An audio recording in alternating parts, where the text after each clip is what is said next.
Okay, first thing I'm going to talk to you about is my stance. And the way I stand is always a staggered stance. If I'm going to penetrate or shoot, and if I'm going to be on defense, I like square stance. Okay, stance is really important. A lot of times if you just act like you just act like you've got a really strong stance, you look strong and that intimidates your opponent a little bit. You're always dancing around, or always moving around too loose and stuff.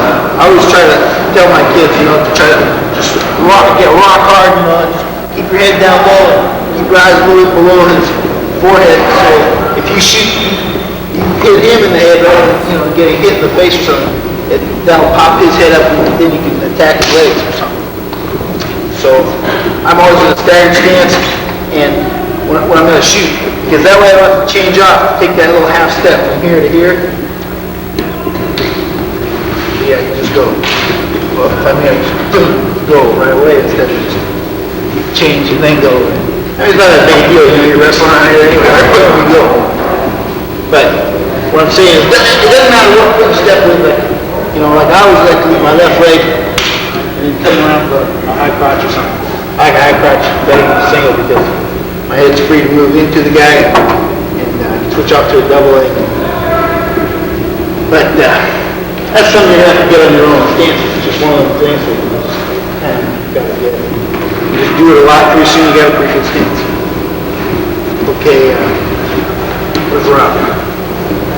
Where's Calabrese? What I'll do is I'll start pushing him in the shoulder like this. And I'll try to get him to push back into me. And as soon as he pushes back into me, I'll knock his hand up. Okay, you push into me and knock his hand up, and then I attack. Because I like this because I don't have to worry about putting my hand in a certain spot. I can just hit his arm up somewhere with some part of my arm instead of worrying about getting him exactly here or here. And it's quicker that way because you don't have to think about it. The guy reaches for you, boom. You're in and there's your high crotch to your belly. And you try to time it so that as it's coming into you, you're going underneath it. And then switch it to the double. See, because like two trains, colliding at 60 miles an hour is a lot more impact than one train going 60 and one going 0. So you can get him coming into you, boom, you penetrate, it's like going twice as fast. You guys don't know. Okay? So, there's a lot of different ways to get a guy set up. You can grab here, throw it there across. You can take the arm and throw it high, you can drag.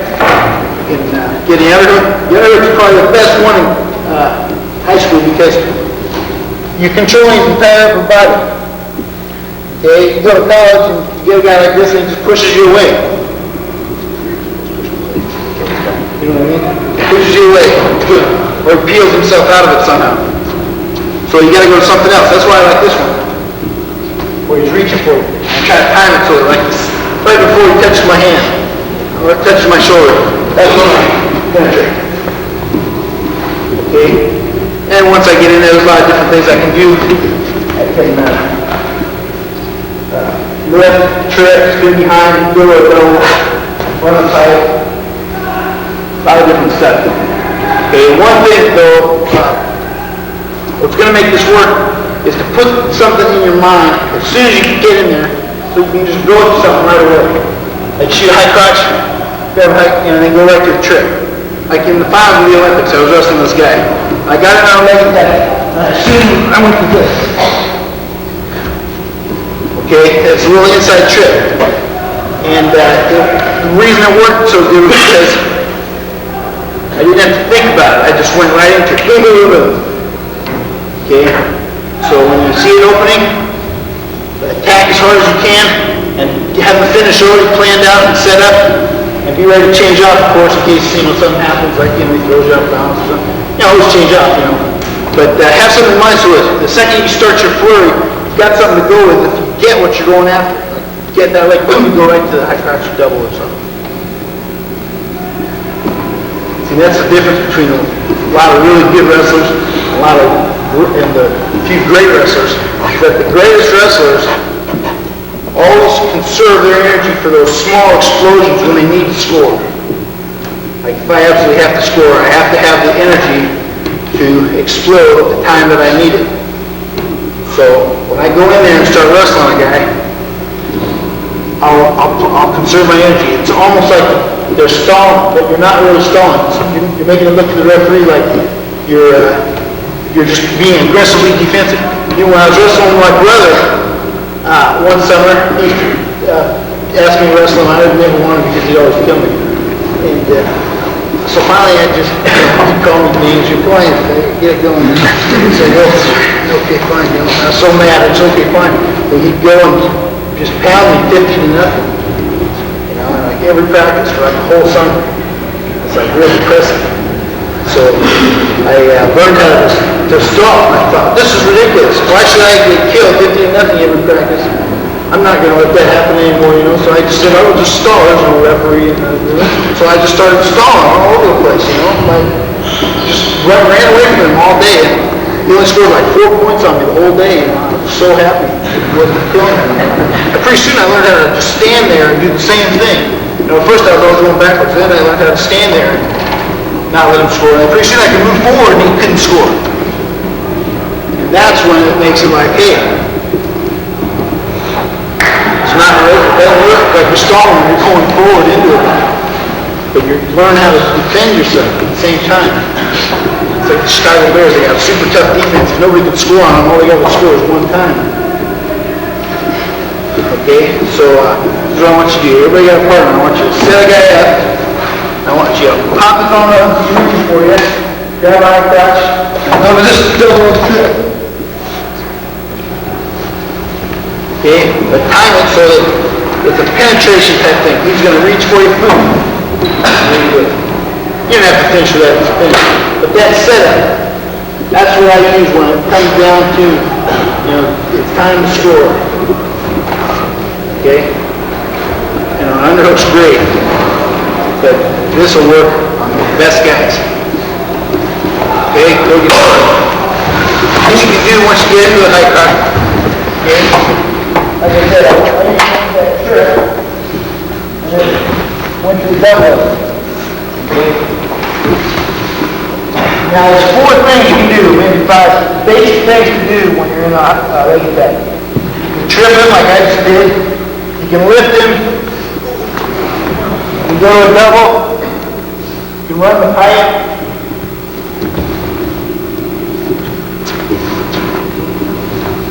or sit behind. Okay, those basic things. There's also this one thing I've been working on, where you grab right here, right comes down to his butt, and you grab around your waist, you grab his hand here, roll him up to his back. Or you throw him here, you jump over and double leg. You gotta get up on your head and toes are up. So, if you're right back here, you can also take it straight back this way.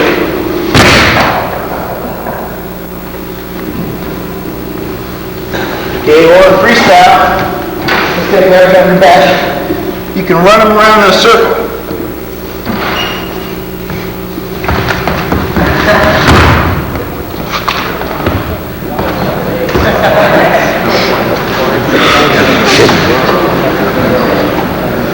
Okay, so those 5 things you can do. Okay, so let's work on this side. Okay, so got that down. Now, what are you going to do if the guy shoots in on your legs? Okay, the guy shoots in on my legs, okay, now he's going with his head inside. So what I like to do, okay, the obvious thing to do is whizzer up, right? Boom, here. Pick up or whatever. But what I like to do is I like to get his head trapped in the center of my body and grab him right here and then grab him right here. It's called double wrist lock. And trap his head. And you drive your foot down and pull straight up. Break that grip. Now I can either throw him backwards like this and get my points going out. That's pretty nice. Or I can trade trip him, pull him up here, break the grip, trip him here.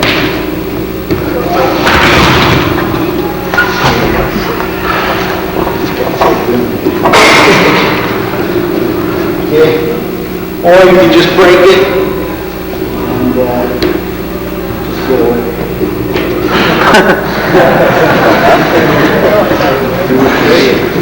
So, it's called double wrist lock. Now, if the guy gets your leg up real high, like to the high to the outside, there's a move called a kick out here. And now he's got it too high. No, he's got it at the knee. He's got it at the ankle and he's lifting up high. Now, this is an excellent time to do this kick out because his hands are broken. You see that? Yeah, his hands are broken.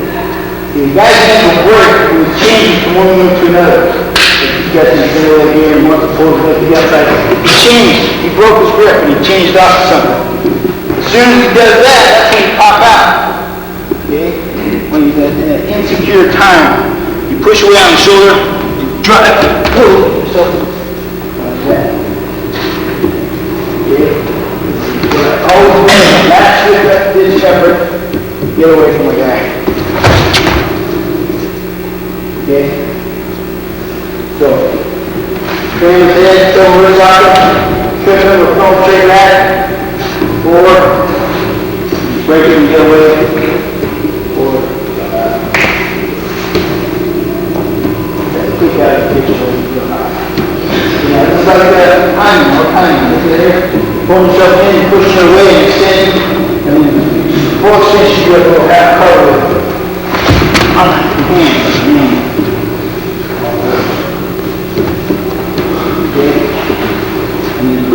That gets them to get out. It's really a psychological growth with you especially. You fought so hard to put this thing like that. Finally you get it up. You're gone. You've done enough and it's one quick, powerful kick and move. And you bring all that effort, and that's psychological. Okay? So we're going to high crotch. How you guys don't know this position? Everybody in international wrestling world knows this. In high school, a lot of you don't know it, and it's real effective. Right. This position right here is real effective. Keep the arm around the waist. This arm is around the waist, is digging into the stomach, kind of making a little section. And then this arm is pushing in, keeping from changing to a double seat. That's what you want. You don't let it have it. You get in position, and you point this toe, and you get your weight back down, just let that toe slide away from you, if possible. And what you want to do is get his hips high. If his hips go high, then you can grab the crotch lift, through the crotch here, switches, stuff like that. But right now, this is the position that you got to hit. If you don't know this position, you're at a real disadvantage. Or if you know it, you'll be at a real advantage. Okay. Okay, from here, what I like to do is take this hand and go, punch right in the stomach. And then I sprawl at the exact same time. So as I hit this position, I break his grip by going like this. Okay. Now I reach right here and chop him right up here. Push my hand. So this is the position. A lot of you can do. If you come to school, you grab right here. That way. You know, the step in the corner, crotch lift. Now even though this is just a freestyle move, it's good in college too, because look at the position he's in now. I got all my weight on top of him. And before, he was underneath me shooting in on a double. So even though it's only a freestyle move, you can use the collision too. But other things, you can finish off right here. Okay. So it's right there. Boom. Step back, go with a popping up.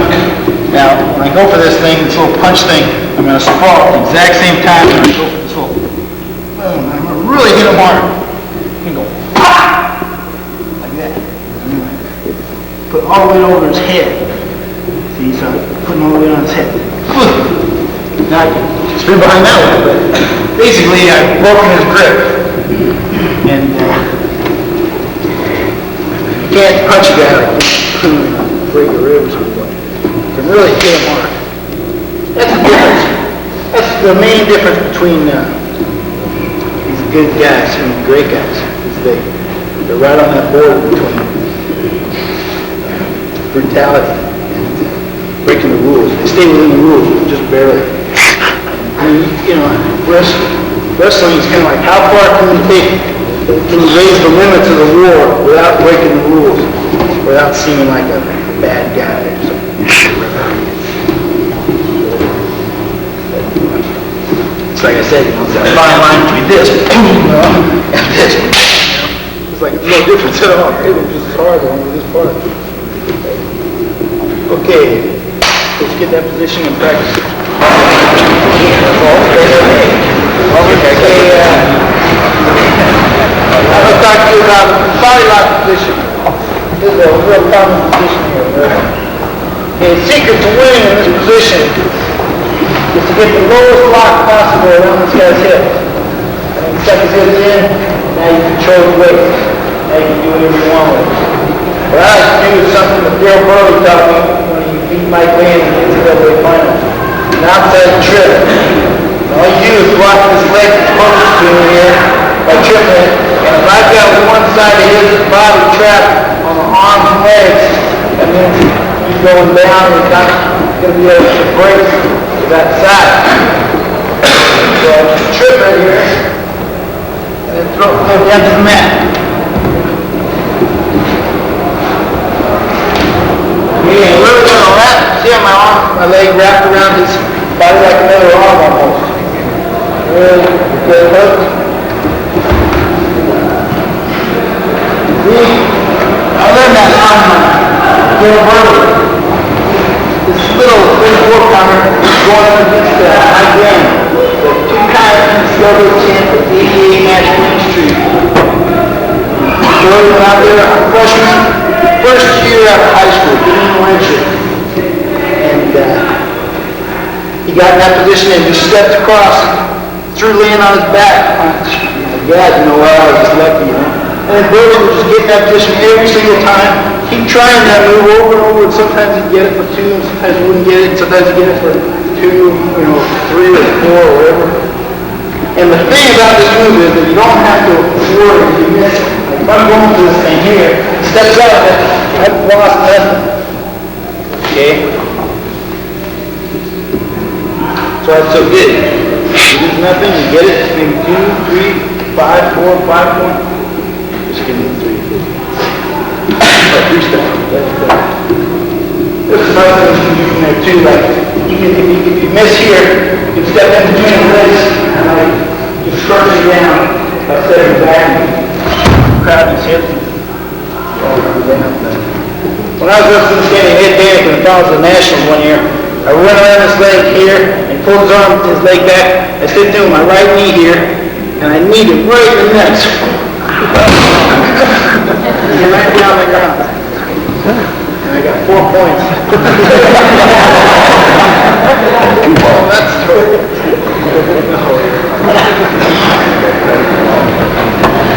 So that's off the trip here. We got inside leg. And, you can do the other stuff like tripping here. I just saw some of that promotion that I was Hungarian in the World Championship. Couldn't believe it. I never saw that done before. I mean, I saw it done by these crummy guys that took these real overextended shots at it. But these guys in the World Championship, like chest to chest, you know, staying straight up against each other, and all of a sudden one of them just steps across. Boom. 3 or 4 points something. I didn't know the score. That is the inside trip. When I was wrestling band, the first move I tried was this. And I fell right on my back and pushing over my back. So now I'm getting pinned, right? So, but like Jesse Reyes has got a really good one here. He gets his head on the opposite side, and he overhooks the opposite side here. And he steps between the legs and circles around to make some step and trips it up. But me, I don't want this, you're going to kill me. But sometimes it'll work. This is what I like the best of. Okay, the outside. You really chop it at the back of the knee, you know. Keep your heel right there. Wrap it. Point your foot on that if you want. Right there, or you don't have it. How are you blocking off this lateral drop? Okay. If you got your feet Well, you're in that position, you're stepping into it. you got it. Yeah, if you just get tipped all the way through before you get a chance to secure it into the whole idea of getting the lock low is to suck his hips in. So he can't do that. Then you control him. That's why you got to get that low lock. He gets the high lock, okay, the low lock on me, and he's got his shoulder right in the middle of my chest. So for me to get it out, I'm going to have to break my grip, and I'm going to have to just push up on his hips and lower my shoulder down more than his shoulder was on my chest, and my shoulder's lower on his chest, and I relock it, suck him into low lock. Now I got him. Sometimes I'll think I don't want to be in here. I'll back off. So he'll come in tight to me, lock up, and I'll get lower, relock, and I got him. Well, I don't want to be in there.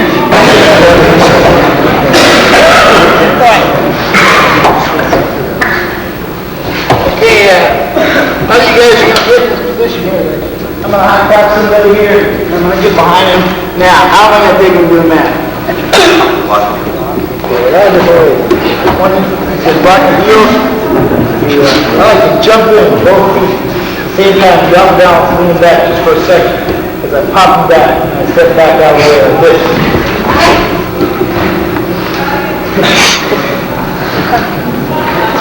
Yeah, and a lot of you guys like to lift, and knock his feet out from under him. That takes a lot of energy, that little kickback thing. There's a lot less energy. Another thing I do is I put the weight down on his thigh here with my forearm ball. And I just start to sag and push in on that thigh. See, now he's going to be sitting here trying to keep his balance while you just sag it, saving your energy. Okay. If you're down in tripod position, there's one, like a spiral ride I use. Freestyle, there's no takedown until the knee hits the mat. So I'll have my hands locked here, and then I'll bump him forward with my left arm and pull him back with my right. It's like I'm throwing my hips in front of him, and then pulling his hips around with my hips.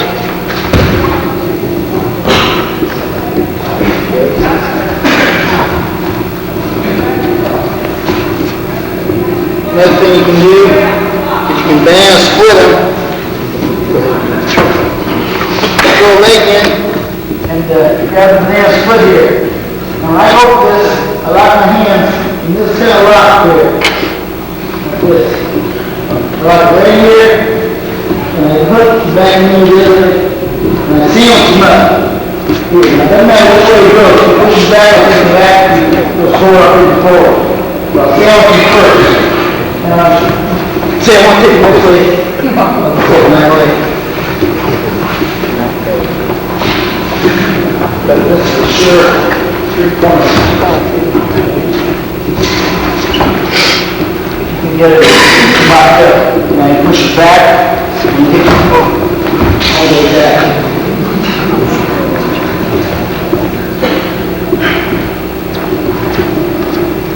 Okay, that's another thing you can do. Also using the tripod, stick both legs in here. Just grab the wrist and pull them out. I'll do it at the same time. Go like that. Or else you knock them out with both arms.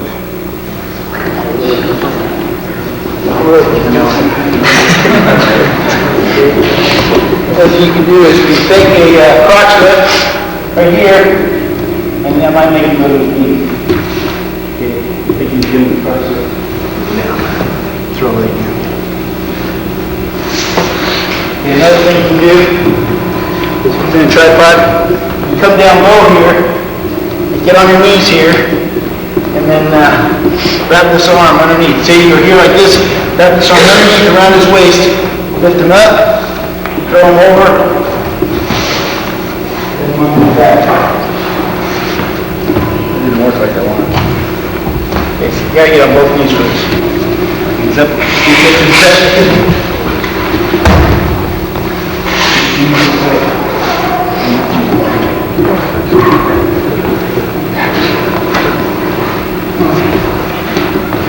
Okay, the other thing is,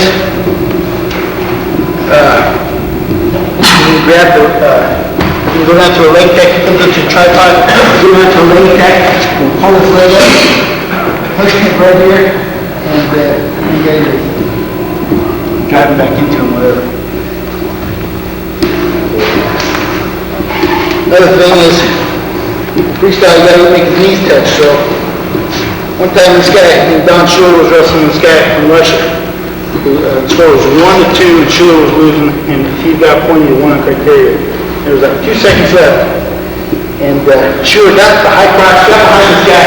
The guy hit a tripod position, and Schultz was trying to break him down here, and he's really tough, and he just can't seem to get him down anyway.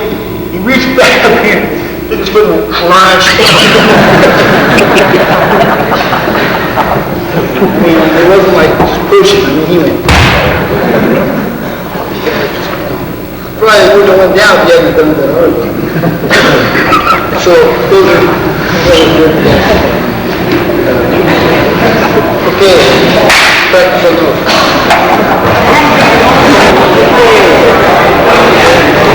Next thing we're going to do is front headlock. Front headlock to me is probably my favorite thing. You got all your weight on top of that guy, and now you got to lift all his weight up and all your weight to get out of there. Plus you got this front headlock that's squeezing the life out of him. There's a couple different ways to get into it.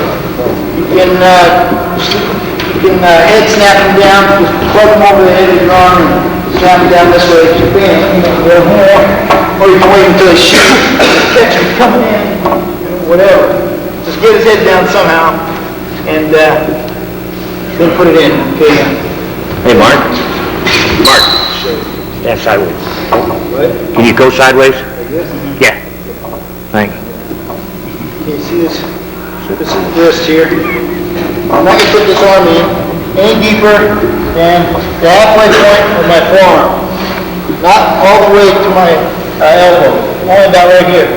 And this arm here, this bone, rests on the back of the tricep. And then lock the hands underneath like this. Okay. Now this bone is resting right up against the side of the neck. That's where all the jugular veins, the carotid arteries, all the blood that takes oxygen to the brain and takes it away from the brain. And what we're going to do is take it away from the brain. Take our arm here and put it right here. And take our other arm here and put it right at the back of the tricep. And then lock the hands. And then we're going to do something called cut in the corner. What that means is I'm going to take my head and I'm going to bury it way underneath his armpit and I'm going to scoot way around to the side. And now I've got my hands locked almost over my head. I'm sitting here like this. And what I'm going to do is I'm going to pull in and try to touch my right elbow and my right wrist with my right shoulder. Okay. So we get it in here, lock it up, cut the corner, and then start to squeeze. And just squeezing, you start to pop your head back out, but you want to keep it just as tight as you can. Now, most of the time, I just spin behind, maybe 50, yeah, 70 to 50 to 70% of the time, I'd probably spin behind the guy when I get the front head on. The side that his arm is controlled on. Because if you spin to the other side, he might be able to block you. So I always spin to the side that I'm controlling. In other words, I'm controlling this arm, that's what side I spin to.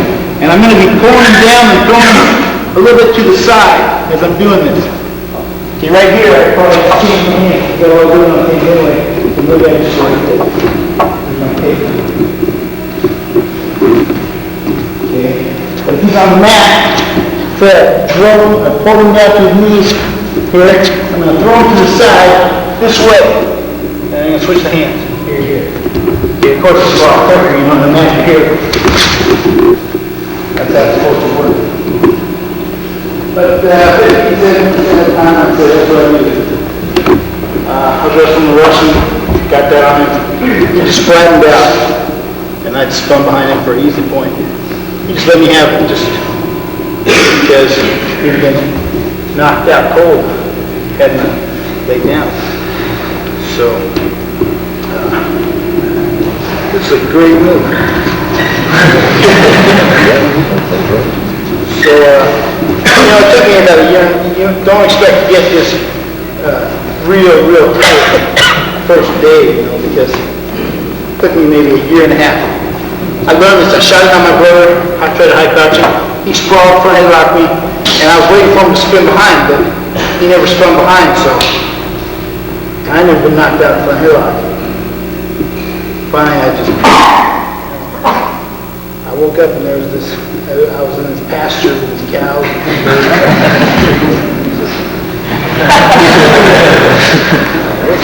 Yeah, I woke up and there was my brother standing over me, sweat dripping all on my face.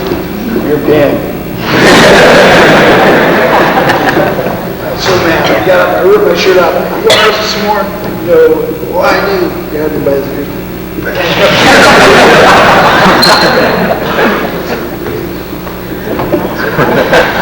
That's how I learned it. Man, what a great move, right? How more dominant can you be than to actually knock somebody out? Have them lying there, totally submissive. Dominant. So that's why it's and sometimes, you can knock the guy out, and as he's knocked out, you can grab his leg and tilt him up to the side and wiggle it a little, make it seem like he's still conscious.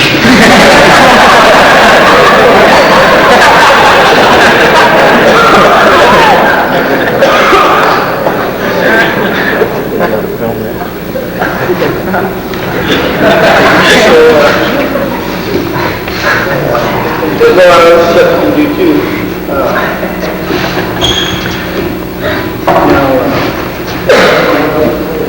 High crotch guy just popping up. You can actually we're just covering the best stuff right now. So that's front of rock. Try to get it as tight as you can. Don't have to turn it over so it's right on its back. You'll find that it can't do too much treatment on its back. That's desirable. You're getting points for that. That's wonderful also. And it's really easy to do. If you pay a little attention, look. And look, one more minute. You guys got it. Go slow down. Now you're on top.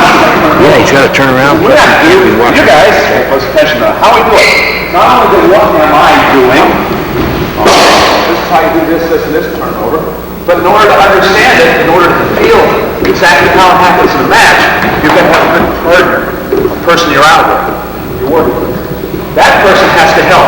So as I say, this is what we're going to do, and I'll go back and do it. Watch the position I put little guy in. Okay?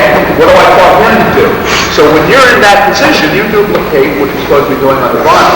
So you're watching two people here. Me, the instructor, offensively what to do, and a little bit about what defensively he should be doing. So it is realistic. It's the way it happens exactly in a match at a particular time. And you have an opportunity to then feel the whole as if you will feel it in match competition. Be in good shape for that. So pay attention to both positions, both roles here. All right, now turn the guy over. Here, when I told you to get down, I'm sorry, stand up real quick. Put your arms out like this. You're a tree, okay? A little tree. Little one, but still a tree.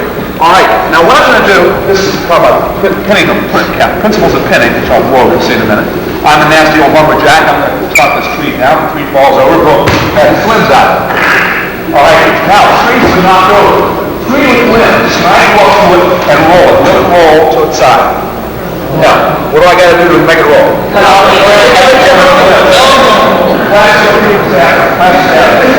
Okay. Now we have a telephone pole. It used to be a tree, now it's a telephone pole. Pole roll. Sure. Okay? This is the concept of turning the guy over when you're trying to pin him. He's on the mat, you've just taken him down, and he wants to become a tree. A tree does not roll. He doesn't want to roll because he ends up on his back. So when he's fighting, he wants to have a good base. He leaves his elbows out. It's so difficult for him to roll over. Okay? My job is to make him a telephone pole. Whatever I have on pinning combination, half Nelson cradle, whatever, I want him to roll over. He's saying, no, I don't want to roll over. Okay, I'll lose back points, get pinned. So he puts, say, if I had a house on it, as an example, he may put his limb out and say, no, you can't turn him over that way. So I've got to say to myself, like Nelson before it's done, reach out, get rid of the limb, pull the limb in. Now it's the pole will roll, and you can put him on his back. When you have him on his back, he's on his back now, I want to keep him here. Okay? Now he wants to get off his back, so his roles have been reversed. He now wants to be a telephone pole. He should pull his arms in, and that's a helping concept of how you get off your back. Should the untimely, unfortunate thing happen when you get thrown on your back. All right, how do you get off your back? Become a telephone pole. Pull your limbs in and try to get the rolling going to get your back developed. The guy who's doing the pinning, on the other hand, wants to be the limbs on his telephone pole. I'm a tree, and my limbs, I want to be able to right angle, growing limbs, away from the telephone pole. That keeps the tree concept, and he won't drop the back and roll. His job is the other. He wants to try to bring his leg around the line and get away from the tree concept so he can roll back and get off his back. So there's a little bit of concept. I love it. This way? Yeah, so you're looking at the camera. They decided they do want to see you now. There was smoke tape earlier and they didn't think you was good enough looking to be in the pictures, huh? Right? Hell apart. Anyhow, the job of turning him over, making the tree, getting him in the telephone pole rolling. Now when you're pinning a guy, you want to be at right angles, limbs on his tree. You want to get as much weight as you can on his chest. Okay, and you do that by getting off your knees. We're going to spend a little time on half Nelsons today. Okay, this is probably the most basic of pinning combinations and one of the most effective ones also. And you can do it to almost anyone. And I think you'll like it because of this. We want to have chest on chest here. Okay? Getting my limbs out on this tree. And I want to get off my knees. As soon as I put my knees up off the mat, then a lot of weight gets transferred onto his rib cage here. It makes it difficult to breathe. That's desirable when you try to pin somebody. Okay. I'll try to keep a little weight, extra weight off you though. Alright, so right angle, weight off your knees, and then we want to create what's known as legal discomfort. I don't know how to do it with the little guy here. Okay, temporary pain. It's the idea if you're twisting his arm right now and he'll say, ow! But if you let go of it, the pain subsides, goes away. You don't want to hurt a guy ever, so you're banging him up for a long time. You know, he's out of line for a couple weeks. But you do want to create legal discomfort. Have him think about the pain that he's feeling because of the position he got stuck in with you. And if that happens, he's not thinking about his back. He's thinking about the discomfort he's feeling. He'll forget that he's on his back. He'll forget that his one shoulder is touching the mat and so is the other one. And that's a good way of making the fall occur, is to get his mind thinking about something else, discomfort. He's feeling, and like a pin up. Damn, so right angle, limbs on his tree, weight off your knees, legal discomfort. Many ways of doing that, we're going to go over that now. And we're going to be a little more active here. I'll have you guys have to do things. What we're going to do first, just so you can learn a half Nelson the way I like to put it on, and there's different ways of doing it. I'm just going to show you one. If you like it, fine. Do it. If you don't, it's not important. Okay, the idea is that you learn some of the concepts of pinning, so you have your own particular half Nelson the way you like to do it. Here's the way I found it. It's pretty successful. It has been for me. At least the pinning aspect of it anyhow. All right, what I want to do is have a little guy here just like shoot on me, like he's doing a double leg. Okay, the guy, all right, and he's doing sprawl back. Okay, and a match is way you sprawl to get away from it. What I'm going to do is show you how to get a half Nelson on here. And I like this position because it's a fun thing to do, but it teaches you the half Nelson and how to put the half Nelson on well.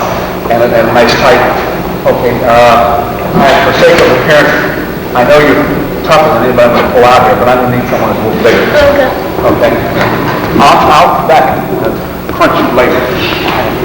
Anyhow, so a guy shoots you sprawl. First thing we're going to do, your back off your knees. Why do you sit on your knees?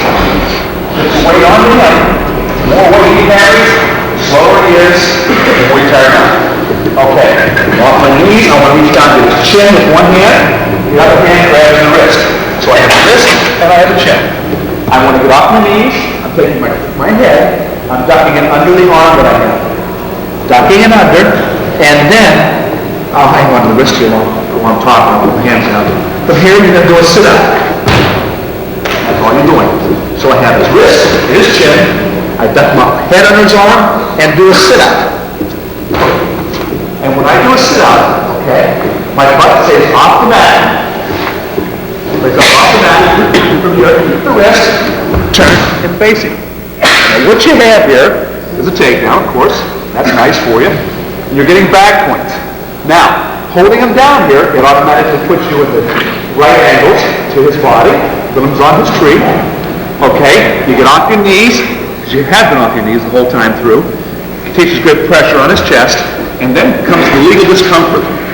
The legal discomfort on your half, right down here, on your half nails, the legal discomfort is grabbing his chin, turning his head to the side slowly, not jerking it, not trying to hurt his neck at all.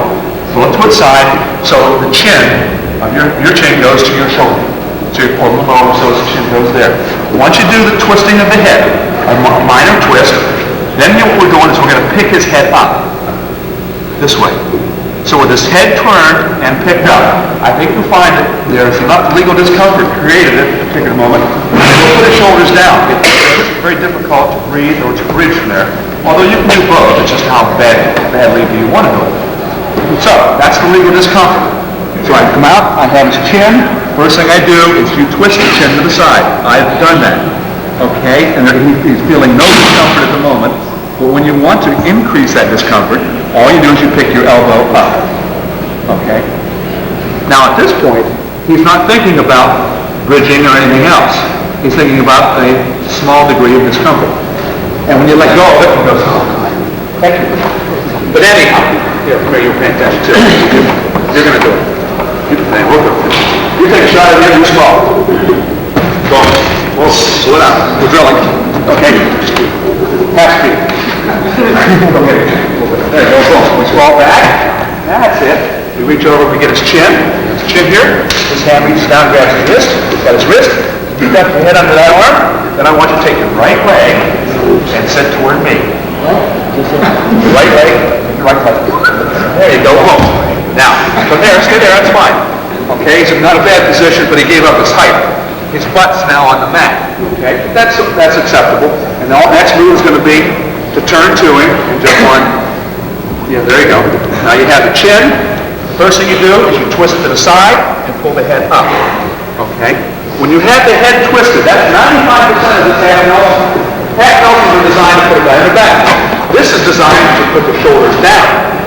Okay, half Nelsons don't guarantee the fall. They just guarantee back bends. The legal discomfort makes him want to put his shoulders down, and that's something you've got to do. All right, and we're doing this with the chin twisting and picking, chin twist head. Okay, twist it back. Let's do it with a shot, and sprawl, chin, wrist, duck under the arm, end up on the right angle, weight up. There. Now bridge. Keep it there. Keep your chin there. Great bridge, huh? Keep your chin on your chest though. And bridge. You can bridge. What are you laying on? Shoulders. And that's why we pick the head up when we get it. If you pick his head up, you put his chin on his chest. He can bridge. Go ahead and bridge like that. That's something I like. Okay, you bridge on both shoulder blades. That's desirable.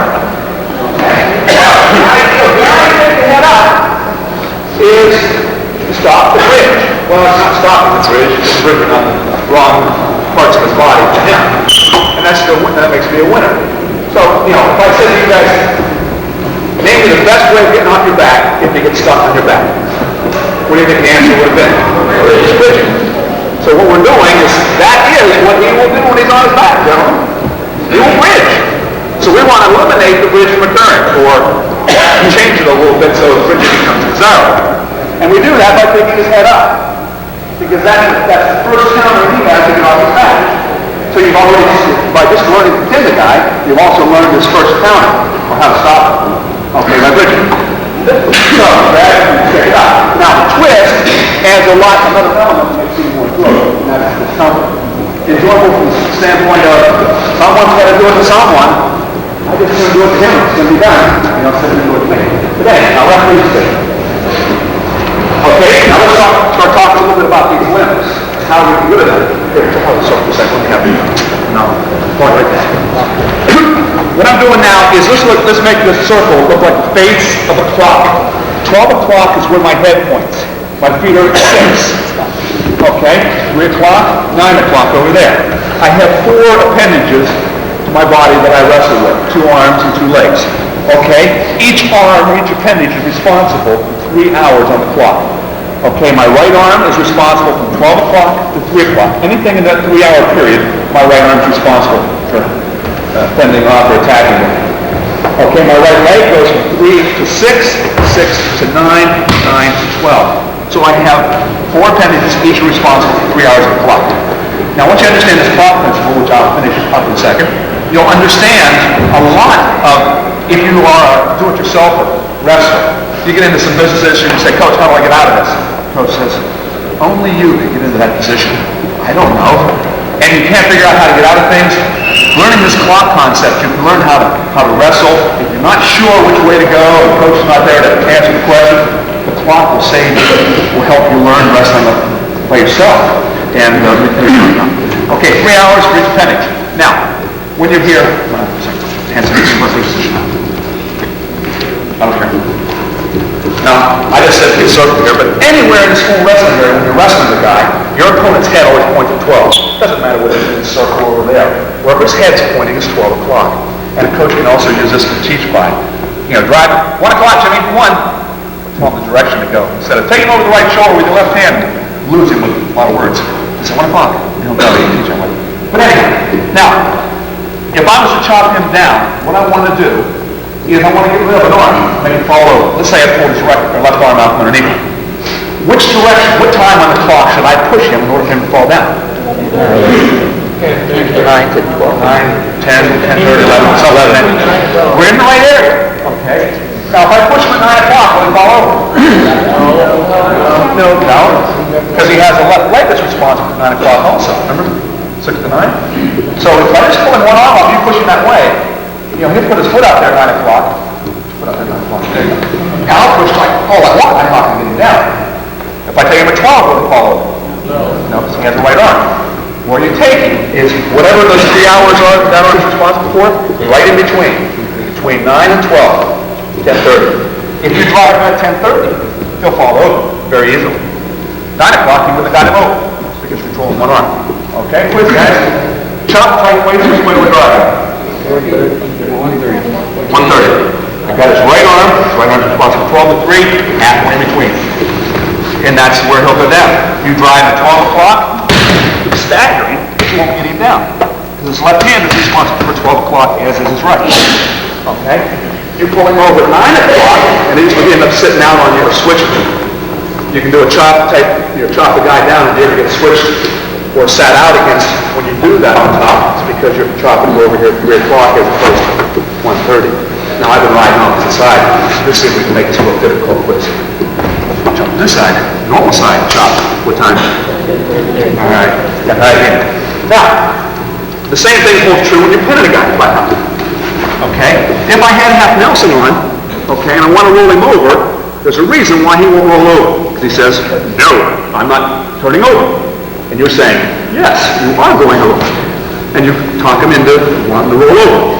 But anyway, he's got a limb out here. We've got to get rid of that limb. You can reach out with your hand and say, come here, limb, and pull it in. Now I got to help him pull the roll. Or I can reach out underneath, grab his hand one-on-one, pull it in. Or I can go out elbow joint to elbow joint here, hook it, and pull it in. So I have 4 different ways of pulling it in if I want to pull it in. Or if I find out he's a little gorilla, big arms, and I'm not quite that developed yet, and I reach out and I go to pull that hand in, and he says no. I'm going, yes. He's going, no. I'm not moving my hand. And you're not able to pull it in. If you can't take the limb to the tree, take the tree to the limb. Plant your feet, hold that hand still. You got a knife or a nail. Okay? Make sure the hand don't move. Hold it still. Now take his body, Okay, drive his body over to the limb. Okay? So either bring one to the other, that doesn't matter. Once we got the limb in, now I'm controlling which limb of him. Which limb is this?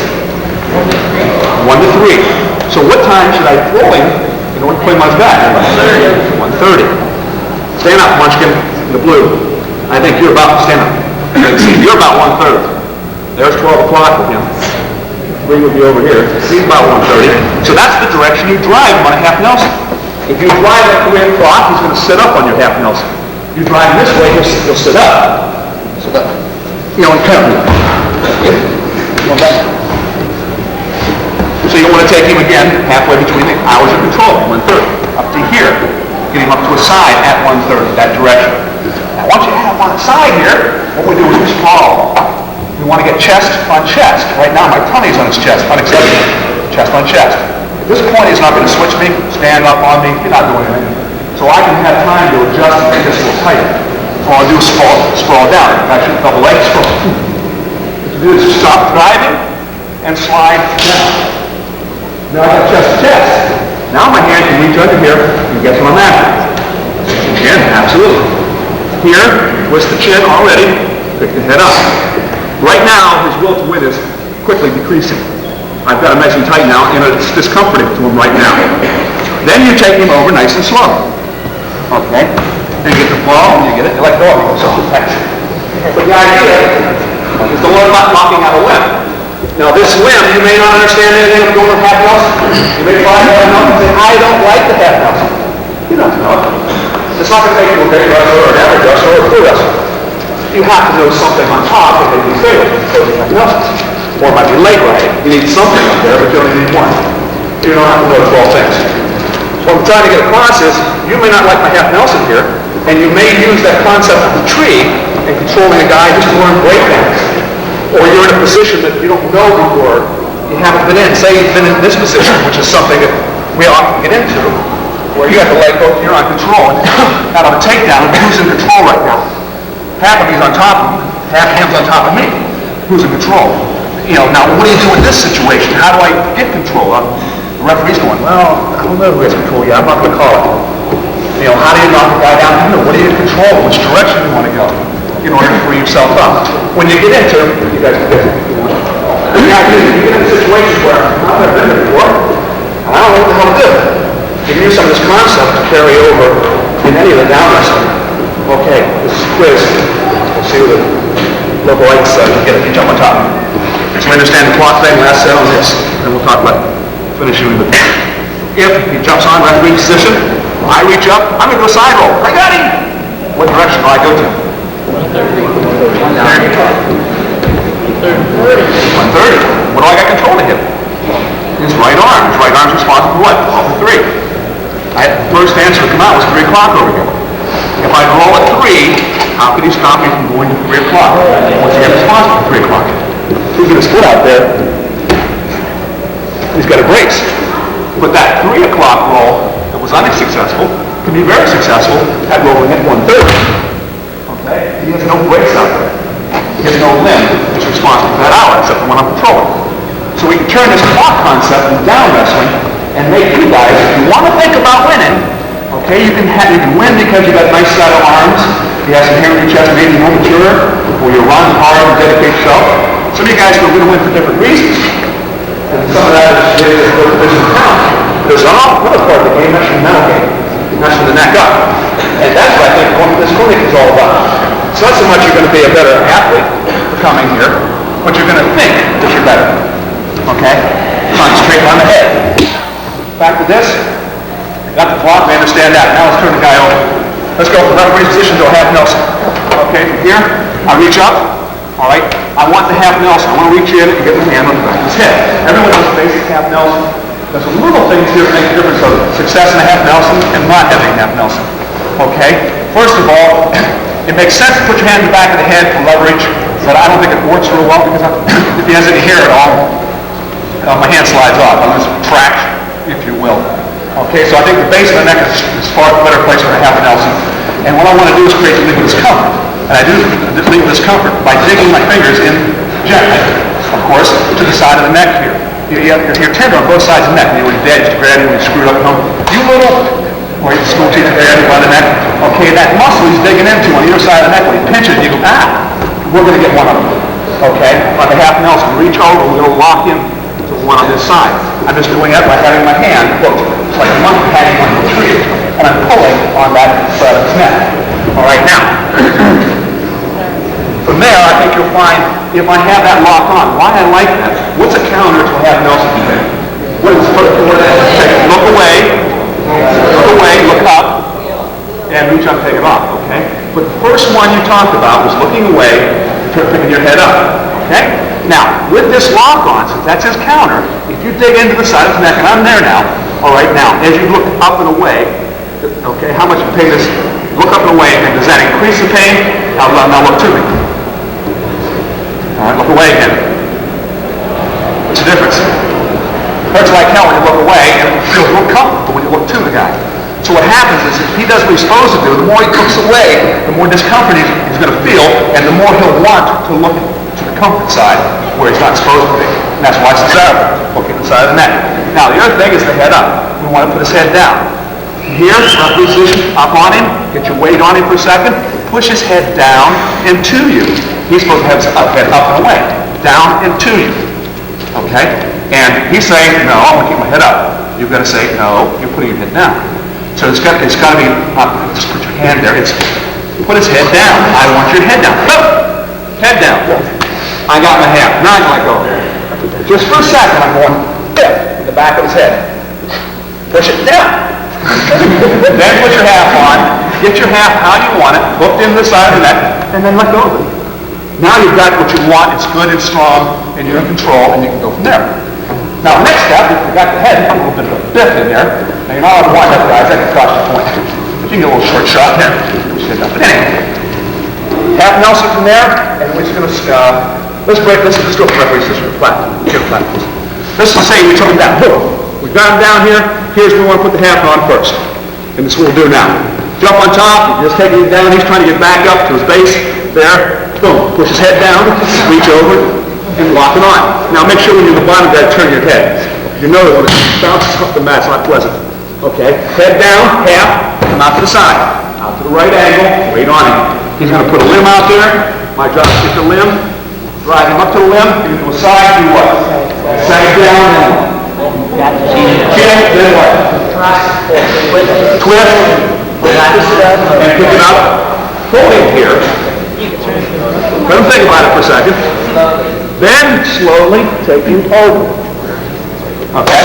Now, that's what we're after. Take this guy down here on top, push his head down, half Nelson, come out to the angle. Remember you did it to the side. Don't lose sight of that half Nelson. If you have the half Nelson on right, everything else can be wrong, you're still going to get it. If you screw up the half Nelson at the beginning, you can do everything else in every other series right, and you're not going to get it. It's not going to work because you've got a faulty half Nelson. It's the first thing you've got to concentrate on. Get the half on right, you can screw up, you'll still win. Okay, but get the half, concentrate on that. Push your head down, reach up, and hook into the side. Bottom guy, you can tell him if it's right. If it's right, he'll say, it's right, leg up. Okay? He can tell you it's right. If it's not good in discomfort, it's not right, ask for some help. We're here, okay? Good luck.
you have to get a good grip on the arm, and you pull it forward. Okay? Try to take him over at 3 o'clock. Boom, I pull him down to here. I'm controlling what? Right arm. That's right arm responsible for what time? Slope underneath. Okay, 1 to 3. You want to go halfway in between. Slope really. 130, pulling that arm out that way. You try to cut the corner and take him at 3 o'clock. You're really not blocking this leg. Okay, you can't hold it going out at 3 o'clock, but you can hold it from coming forward. Okay, and that's what we're doing. We're kind of blocking that leg off. If I try to take him at 3 o'clock, I won't get him down at 3 o'clock, and I'll try it, and I'll slip off of him. Okay, and to move, then because his 2 points instead of your 2 points.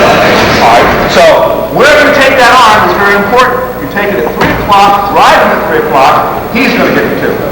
If you pull his arm forward up to 12 o'clock, 1 o'clock range with that arm responsible, and you'll make a 5-point move for yourself, or if you are really good and the match. Okay, so you have that. Just wanted to show you that. Now, lay on your back, please. I had, when I took the calendar, a reverse half Nelson. We're going to spend the rest of the time continuing on in half Nelson. A near side half Nelson and a far side half Nelson. A near and far half. Okay, and I'll show you the difference. You know them already, or you might have different names for them. And since that is the most common pinning combination there is that's used, more often than any other pinning combination, you're either in a near half or far half. We spend a little time in both, and how to change from one to the other, given the circumstance and situation of what he's doing. How do you keep him on his back once you got him there? Hold him there long enough till he either gives up, or you're crunchy, and you get the ball. How can you hold him there long enough? Okay, I popped him down on that knee tap I just did, over there. I got my hand across his arm here, and now I'm immediately, this guy, any man you will wrestle, no matter who you wrestle, will turn that way first to get away. So now you're forced into a reverse half Nelson. Reverse half Nelson, regular half Nelson. Reverse, regular. Just how you have your hand. Now I'm on reverse half Nelson here, and he's turning away. Now, what I want to do is keep my chest on his chest, which I'm doing, and keep that half Nelson in there. If I keep that reverse half, he's going to stay on his back. I won't get the pin yet, but he'll stay here. So don't let go of this. You need this to guarantee he's going to stay on his back. Now, how to get his shoulders down, another thing. He's turned away. Most of you, if I ask you right now, how do you put this guy's shoulder down? No, I'll ask the question. I know the answer. Okay, how do you get the guy's shoulder down from here? Sag back in, put your chin in. Wrong. That's the obvious, but it's not the best way going. All right? I know you're going to say chin. What I want to do is, you can't go to chin and keep chest on chest. You've lost one of your basic principles of pinning. If you put your chin here, you've lost your chest on chest. You've got to keep chest on chest. Keep the weight on. That's far more important. All right, from here what we're going to do, instead of chinning him down, I'm going underneath his bottom arm. Just the elbow, on both my hands, going underneath, and I'm going to pull that arm up to me. Just pull it up. My chest is not going to move, but what you find will happen to my body is I'm sliding back automatically because I'm pulling him into me and I'm just sliding off him. But what I've done is taken this top shoulder that's up and brought it down without adjusting my body at all. Just by picking his arm up, you'll find he'll roll that way. And you have a real good situation of a fall here. Now, this is the drill we're going to be doing. And I'll show you the whole thing in a second. We're going to have him turn away. That's your job on the bottom. Hook the elbow. Pick it up. Okay? Now, here's the key to the whole thing. All right, what I've showed you so far is fairly easy to understand to do. Here's the one you got to think about. His shoulder, my shoulder that's closest to his legs. It's my right shoulder when I'm on this side. I want to pull his hand to that shoulder. Here, not here. If I pull it to this shoulder, as he comes on through, he'll get that arm through, and he'll get back to his base. And you'll go, oh, jeez, blew that situation. Coach is like, what you dummy? You know, you had it, and you're not going to get away. Shame on you. Anyhow, bring it to this shoulder, the right.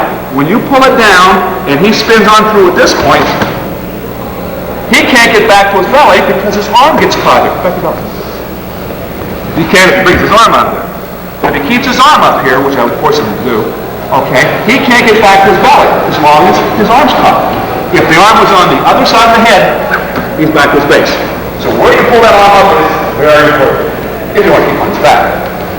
When you have his arm like this, He wants. Yeah, grab if you want to. Okay, he can't, but I'm going to keep him in this arm. I gotta keep my head down so he can't get his arm back. All right. When he turns this way, oh, you're in perfect position. Don't move. Don't move one. Perfect. Where is his chin? That way. On his shoulder. Where do I want it? On his shoulder. He's got a little sign. He just hung on his ear. Please put a half Nelson on me. Let me give you my chin to make it more effective for you. They turn it. They have to. You're in bed in the morning and you're getting out of bed. If you're going to go that way and get out of bed, this must move before anything else does. You turn your head and look where you're going. And the rest of the body follows. Okay? But you cannot look straight up and get out of bed. You've got to turn your head. And that's the first thing you'll turn. When you're down on your mat, that is exactly what he did. Everyone does. They'll turn the head and give you the chin. And I emphasize that because I think it's quite important.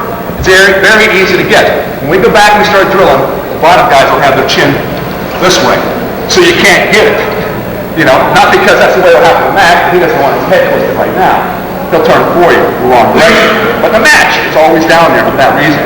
All right, so I've taken him down, boom, he's turned away. Little guy, what's the first thing I do? Pull the arm up and suck him back. Do I go back and chin his shoulder? No. No, that's right. Stay where I am, pull that arm up. That's it. Now, he turns through, he'll turn his head just like he did. It's like, gee, okay. Reach over, get it. He's already twisted it for you. Just pick it up at this point. You can tell if you do it right because his feet will be off the mat. What they'll do is okay. So you grab the chin, turn it, keep it tight, and then pick the back of the head up. And his shoulders will go down, guaranteed. What we don't want to have happen is if you don't hurt a guy, leave him discomfort. Okay, it's still within the gray area of being right and doable. Just. Okay? What we have to do is, if I don't hurt him, then it's going to be my willpower. I'm going to be against his willpower saying, no, you're not. It's going to be my physical strength versus his, my ability versus his ability, whether I can hold him on his back and pin him, or whether he can get off. We're balancing, we're measuring abilities, how mature you are, and so on. I don't want to do that. There may be a time I wrestle someone with more ability and stronger than I am, and a greater will. If I do, and put him on his back, he can get off. Unless you create legal discomfort. Then he's not thinking about how strong he is. He's not thinking about how much talent or how old he is. He's thinking about one thing. Go ahead. He's thinking about the discomfort. And that's what pulls the guy's shoulder down. You want to make him think about something other than being in. Okay? And this, you're hurting. It's a temporary pain. There isn't anybody that you did it to that's saying, no, I'm injured. Come on, when are you going to do? You're a little sore, but you're not hurt. And that's the difference between injury, something that's wrong in sport, and something that's still in the gray area of being right. Okay? Which is good hard lesson. So, turn your head and lift it up. What are we going to do now? Same thing? You're in charge. What someone to do. See, you rehearsed this before you go. Okay. So, guy take it down. You have him turn away. You have him here. Get his elbow. Take it up. And turn to me. I say good night. And take your time and bring one down. So it's a drill. The whole drill's going to start to get the opposite. Over, under, back up, knee down, post, pull. Boom. Turns away, and repeat the process. So we're going to start at the takedown from someone tying into an upper body Greco throw. Pull it down. They'll call you for points. You got the half? Don't go across the mouth. Pull. Just get at the chin.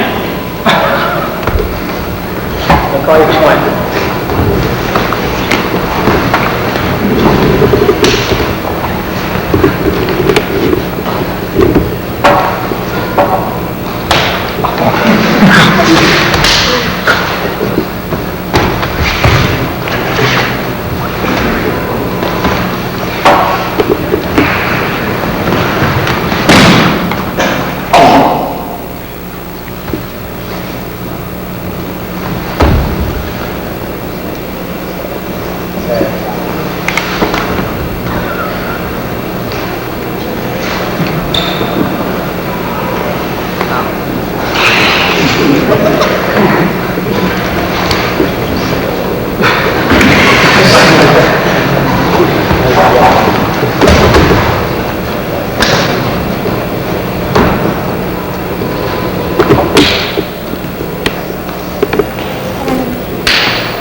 Good guys, bad guys.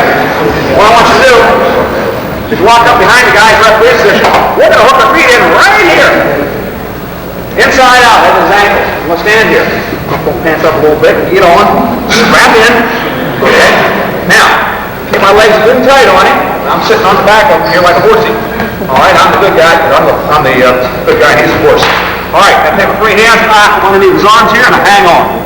I want to see you roll around and play a little game real quick. And you're always rolling one way and coming back to this position. And when you get back to this, we'll call this the base position.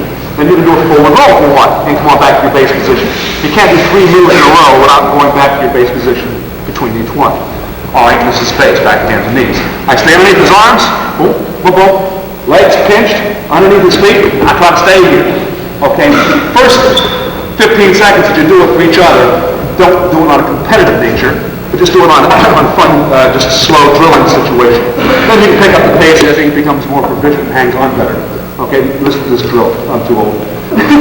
Okay, roll, stay in the same position, we come back to base. I have let go. There's nothing too much for me to do other than make sure I got super glue here, and I go, and it stays there. Okay? Okay, I want you to stay on it. So back try that real quick. Roll it away, roll back. We're going to use slip into half Nelsons here, another way of getting there.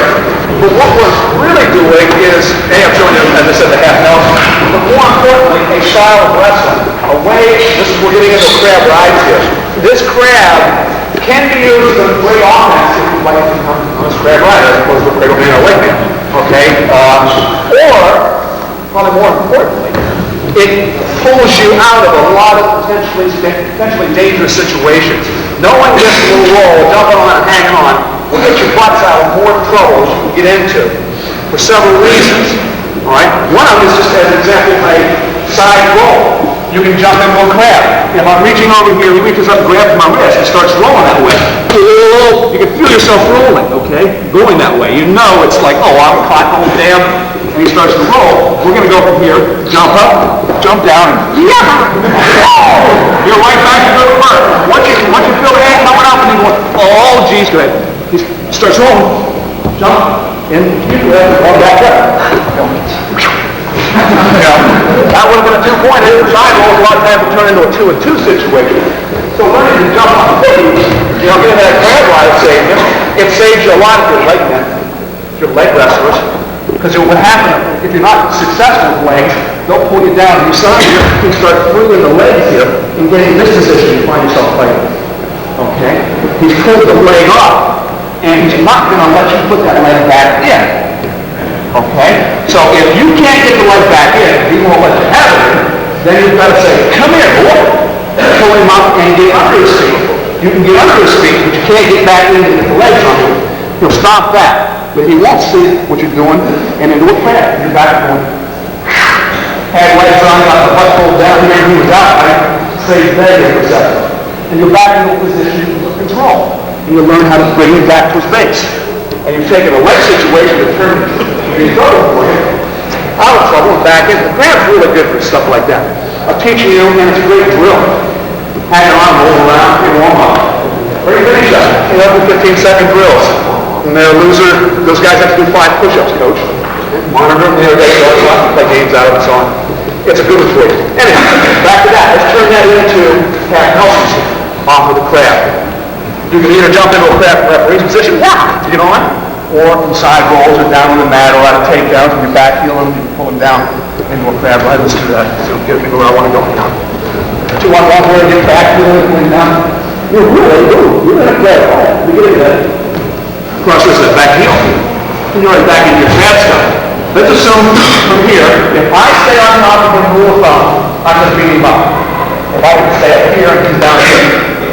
If he is slow me down or give me trouble in a crab, if I'm a crab rider, is to sit and to get me into a sitting position also. Here he has a chance of fighting. He does it when he's on his hands and knees. So he's going to get in this position. You can't stop that from occurring. He's going to get in this position, sitting down with you. But now, what do you do when you get here if you're in a crab? Because if you're going to put a crab on, you're going to end up in this position. We must first of all stay under his arms at all times. You must stay under. You may have to tie your hands together, resist the feeling. You're sometimes do this over the shot. You will open arm, he's out of there. You've lost him. You've got to stay underneath his arms. Rule number one. Unless you're some screwball, Billy Lewis, Olympic champion, things like those type of people, come up a lot, we'll get back. Okay, I'll do that. But anyhow, rule five anyhow, stay underneath the arms. Now, keep your back and your chest glued together again. All right, stay underneath his feet. Now what we're going to do, go back real quick, you're going to do 10 of these. Just going to lay back there instead. Between his legs here, I'm going to pick my left leg up, that's going to roll him to his right. He's going to come on back, I'm going to pick the other leg up. I'm forcing this leg up, taking that direction. I'm going to come on back, pick him up again. Let him come on back, pick him up again, in the same direction. I'm not going to go just back and forth because he'll start swaying with me, and I won't lift at all, my legs will roll. I would say fake him out, but he doesn't know which way you're going. Pick the leg up, let him back up. Okay? Go back and forth a couple times. Learn to pick that leg up. And that's dropping down to the opposite side. Okay? Instead of saying you guys come on back in, I want you to do that first though, guys. I'm going to show you how we're going to complete it now if you guys stay still. Okay? I don't want you guys to go back and come on back. It takes up too much time. But what I want you to do is, I want to emphasize now, go back and do what I just did first. When you go back, then you come back and do this. Same thing underneath. When you go to the right, you get a one-on-one, that hand. You're reaching up, boom, grabbing and stretching. One hand on one hand, one-on-one. The other hand, half Nelson, as you're taking that way. Boom, to here. And that's all you want to do. Hold the one-on-one, the half Nelson, and, right there, get up the back. There. I'm not getting back points right now. If he can fight me, he'll go to that position, a 90 degree. If I'm to get my back points here, I must straighten my right arm. My arm's bent, he'll stay off his back. I straighten my arm, he'll go to his back. It's awkward feeling, but he'll go to his back. And it doesn't put you in any more precarious situation, dangerous situation. Okay, straighten your arm. Then back up. Take it the other way. I'm going this way. What's his hand do? Yeah, one-on-one. Other side, yeah. Down to the side and up. What do I do here? Put him on his back. Straighten your arm. And you'll get back points. It's not a pinning situation yet. It's a way of controlling a situation, countering a roll, something like that. Or if you use an offense, a way of getting back points first, putting money in the back, in the legs, and resist the urge to come over top. Come over top, you've taken away some of your scoring ability and increased his potential to turn you for a reverse. You have to stay underneath. Underneath is the way to go. You can win over top, it's much safer under here, and you have as much success. Okay, hook him in here, take him half here, on down, straighten your arm. Come on back, do the same thing, straighten your arm. Now, when we come back, after you've been practicing, going half to half to half, and don't do this, guys. The hand touches, and you change, full Nelson. Okay, just for a second, you had it at that point. And it's kind of up here in front of everybody. They can't quite hide it real well, but I'm going to say it. Okay, one-on-one. Once we get him down inside the third time here, now I'm holding him here, he's trying to get off his back, he's turning away from me there. I'm going to let go with the legs as he's trying to get away, and then I'm going to kick up on top of him here. Come on back up. Now I've let him get to his side. I don't want to keep him on his back, because if he's on his side, he's looking which direction, and I left him away, so I do this. Chin again. We're back to that chin. Oh boy. Twist, take it up. Take him on over. Because without this help, it's very difficult to pin it back. It really is. Why heavyweights have so many pins?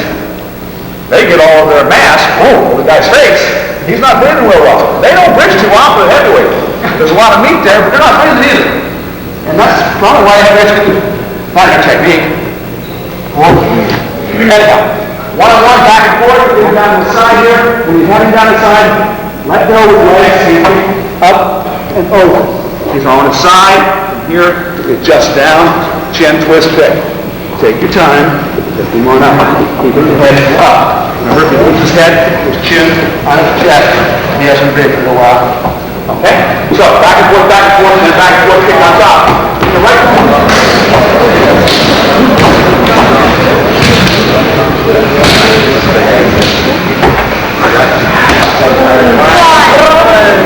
Is this a good one?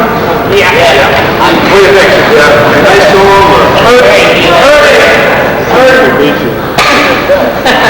Big friends here. You're down. Now, on this cramp set, this is advanced. So, don't try it. I don't want you to go back and get it wrong and be upsetting to you because it's just so advanced and I know you guys aren't really that good yet. I just want to show it to you. I'm going to go back and forth now. Anyhow, now, crab ride, you got it down, go like this. So, here, we end up somehow, we'll back in the sitting position. Okay? Now, if you're in the sitting position and you don't like me, he said, that thing's about your sister, or whatever. All right? This comfort aspect, what we're doing is just going back this way. Instinctively, if I put his head down on the mat, he's going to pick it up. If I put his head to the right, he's going to put it to the left. If I pull his hand, he's going to pull it back. If I pull him back here, what's he going to do? Right. And he has to stop from going back with his hand. Back to the brace. There you go. That's what they'll do. Okay? Don't move. Don't move. I'm taking my elbow joint and my elbow joint here. And I'm touching his elbow joints here. And then I'm putting my elbow on the neck. Now we can go left or we can go right. It does not matter. Pick up one leg or the other. If I pick up the left leg, which way is it going? To the right.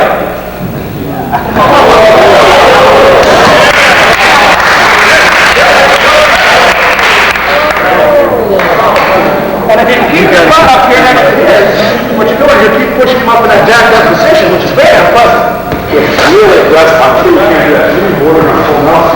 It's not full mouse, it's like almost in the gray area. Okay? Want to try that? Yeah! It's real bad.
which is one of the toughest tournaments in the world. I was fortunate enough to win a gold medal. But this is not a story of me, my wrestling. It's a little bit about what I think you guys would be like as wrestlers. But I won that tournament over there, and there are 10 to 25 Soviets in the weight class, because it's their tournament. They enter their first team, second team, through the fifth, sixth team. And there's quite a few of them. There's the top wrestlers from different countries from around the world. It's a tournament that's been rated probably greater than the Olympics in order of toughness to win. Because the Soviets are the best freestylers in the world. And we're second to them, but we're closing the gap, but we're still definitely second to them. And it's very tough to win over there with their officiating, with their wrestlers, and they keep on coming after you. So it's a fairly tough tournament. When I had an opportunity to be in the finals and say, can I win? All right. I'm the only American in the finals out of our whole team. And I'm the only non-Soviet in the finals out of the 30 wrestlers, 29 Soviets. Everybody else got bumped out. I didn't think I had a good chance to win. And I started wondering about what I'm supposed to do, how I'm supposed to go do about it.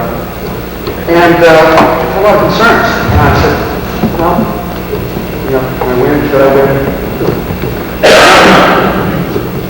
No, why not? Why not? You mean I can't? Why not? Hey, I run on this planet about 3 times I think in training. I know I've looked at blues up the place. Why not? With snow on the ground, I'm gonna stuff my ass out there with a power right around my neck running 5 miles. Anybody else do that? They may have. I sure don't have the right to win. Why not win? And I was fortunate enough that night to win the gold medal. And to stand on the platform and have the national anthem play in the Soviet country when you're wearing red, white, and blue is a high that you guys can never equal, other than to do something very similar to represent the United States. At least I don't know what highs. We may be a couple, but I still don't know them. Ladies are really pleasant. I understand drugs are supposed to be good, but I don't know of any high that I've ever had in my life that I'm close to equaling that. And you can't do it if you want to dream about being that good. And if you dream about being that good, then there's a damn good chance that you're going to achieve that. And if you don't achieve it, I'll tell you one thing, you'll be the best wrestler or best student or best businessman you ever could possibly be. And you don't know how good that is. That's far better than you will allow yourself to think. You are more talented than you think you are. Any person that holds you back yourself. You can be number one.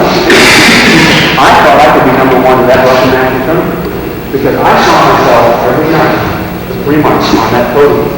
That number 1 spot is mine. Everybody else in the tournament weigh-in would fight for number 2 and for 3. I couldn't. No, that's mine up there. Because I saw myself every night, look mine, visualize it, my imagination, standing on that platform. Every night I went to sleep after I ran. And I was thinking all of them. Soviets that I had to beat in order to get there. And you had to build up a will to be there and want. I saw myself in that wrestling hall. The 3 months in a row, every night. In my mind, that goes live. I was in that gym. I looked up in the stands. I know that Soviet outfits are all coats that are made of gray or gray material, black or black material, kind of blah air. But I could picture myself even in black and white matches, looking up in the stands in black and white coats and red and green and well. Visualize every detail of every Soviet that I knew that was taught in the world at that time that I had to wrestle. What is he going to do? I'll follow. Can I see himself shooting on him? Can I see myself visualize? I made it up. I didn't sprawl the first time in my imagination. I said, no, that's wrong. Let's do that over again. Shoot. I'd have the Soviet shoot on me and I'd sprawl over and over again in my mind. I could see the stuff he was good at, how he was going to set me up. I spent the time in what was mental imagery of seeing the thing happen. When I got to the Soviet Union, when I got to that point, when I got to the final, I said, why not? I should be winning this. And I've only wrestled every guy I've wrestled so far. I've wrestled 8 or 9 times. They've only wrestled me once. In my mind, I've wrestled them many times. The same with the final. Had a former Russian world champion in the final. Had another in the semis to get there. And I knew what he did. I'd wrestled him 8 times, 20 times before I actually shook hands with him. And I think I really had an advantage because I could sprawl faster than he could shoot because I had a lot of practice going upon him. And it was the imagination, visualizing myself there, saying I am pretty damn good. And if I'm not good, I should win anyhow because I've paid my price. I've done everything necessary. When everyone else is studying homework, I'm saying, do homework. I was out running homework. Saying, Mom, I can't study, I gotta write. Trying to get out study for that. Anyhow, to live a little bit, to find a rope. Rope can't be. Go find a rope in the gymnasium, get up there a couple times. Best wrestling exercise there is. When coach said, okay, pass it over, guys. 5 minutes later, you know, I'd still be in there doing an extra push-up or shooting 2 more same legs or practicing more breaks. So I just put 5 minutes today. I probably commit 5 minutes over 2 of the practice. What do you do for the 5 minutes practice? Sit on your ass against the wall and talk about it in SAWA City, the bottom, or what you do in school that day. And only when coach wants, all right, guys, come on, go, get up, start moving. You're not doing anything. You're not wasting any of your time. You know, it's no place for outside. It's in the restroom. Get up and do something. Don't make coach be the one to say, get up. All right, when I spend 5 minutes at the beginning, 5 minutes at the end, that's 10 minutes a day. That's better. And then my competition is better. Well, I got one meeting. I bet you what I didn't talk about tonight. That's the one I got up on. All right? Did I run? Did I do this? Did I do that? So when I'm up on that, I'm not saying to myself, gee, am I in good enough shape? Is he stronger than I am? He's got hair in his chest. He's got to be better than I am. Usually he wrestles for 5 years. I'm only wrestling for 3. I should win. Am I in the right weight class? Did I do my weight correctly? I try to eliminate those negative thoughts.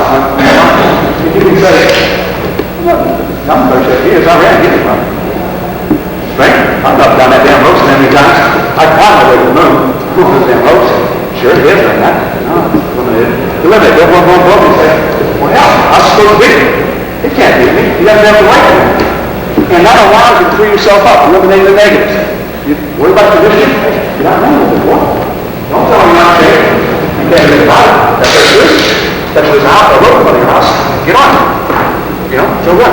So you eliminate those things, visualize that you can be there, that you are that. First thing you got to do, today's the first day, the rest of the season, practice. I want you to say to yourself, I am good. I haven't done this before, but I'm going to say it. Okay? I am good. Again, I am good. There's your first 2 steps, being good. You have to say, I am good, before you can be good. You don't walk out, win a wrestling match, and then say, hey, I'm pretty good. No, it doesn't work that way. It's the other way. You got to say, I'm pretty damn good. Then walk out and prove it. It takes a little more courage to do it that than to say, yeah, I'm pretty good. Then you walk the glass. He goes, yeah, sure, you're okay. You're not bad. You're a little brave to say that. But the thing is, you got to say, I am good. And if you say it often enough, you will believe it. If you're going to lie to someone often enough, it's believe it. You say it often enough. If you say, I'm good, you will be good. In anything that you do. Well, the rest of us have to know what we're talking about. And you'll be able to relieve yourself of holding back. You guys really hold back in a match? You know how you feel to hold back? It's when the match is over and the lost side point and walk up going, shit! It wasn't that time I should have won! Damn! Anybody ever do that? Did those words ever pass you in there? They're the ones who didn't give their all. They're the ones who realized this guy became good. Midway second period found out he wasn't good. He worried himself into losing before the match started. Then he said, I can catch him, I can beat him, I'm a better wrestler. And you fell about 15 seconds short of that. And you lost. No, you were better than he was. You sold yourself short. You didn't do the extra things. This is necessary to win.